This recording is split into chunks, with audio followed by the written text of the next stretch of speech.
Chris, this is your first big league camp. What does this opportunity mean to you? It's a great experience. We have such a good, different amount of players, all ages, veterans, young guys. I'm really excited to see what these next few weeks hold.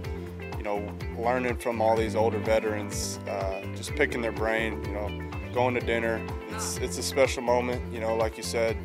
I had Tommy John surgery in 2016, so looking back on it a few years ago, I was in a mental breakdown stage and, why me and, am I going to come back and all these what ifs and negative thoughts, and I finally got through it and I won that battle, and last year was my first full season, 2018, and it was so rewarding, and I felt like I could accomplish so much for me and my family just because I proved to myself what I can handle mentally, physically, and by far the best year of my career so far was last season.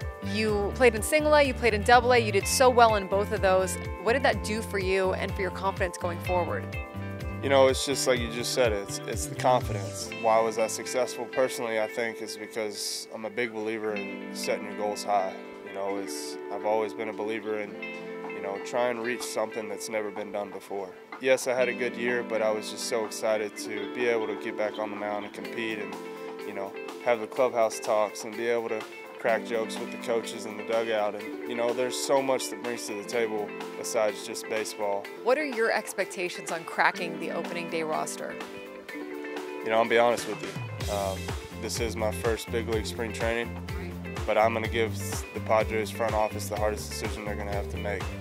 I know that that's, something that every guy should say, because their goal is to get to the big leagues, and there is no excuse on why I can't make the roster. I know that there's some business side of things that I can't control, but like you said, my goal is to break with the 25-man roster.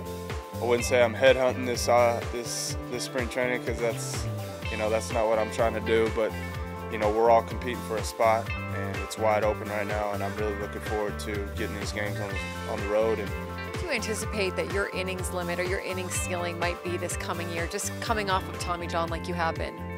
They haven't told me personally, but my personal goals, me and my brother sat down and talked. I would say realistically 150 innings is probably the end point.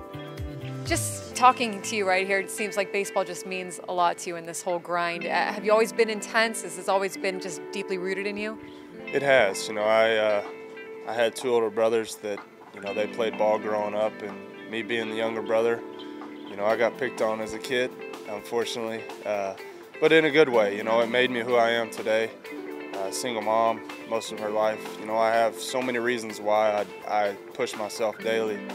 And, I won't ever stop. There are some things about your personality that some might call quirky, a little bit unique to you. So I'm going to go through a few things, and I just want you to give me a few sentences on how they came about or why you do them. Okay, suits on starting days. What's the reason behind that?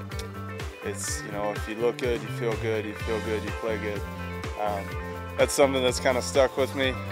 Something I also promised myself was, if I'm in an airplane or if it's definitely my start day, if I'm traveling with the team or with family outside of sports, or outside of baseball, excuse me, then I'm always in a full suit. And if I'm not in a full suit, then I'm in boots, jeans, cowboy hat, and a jacket.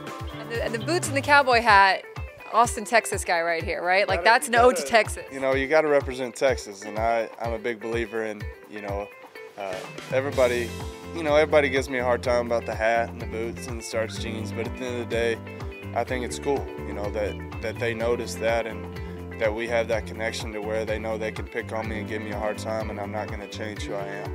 And I have a mullet, if y'all didn't know that. All right, last one, the rubber ducky in your locker. What's the story behind that?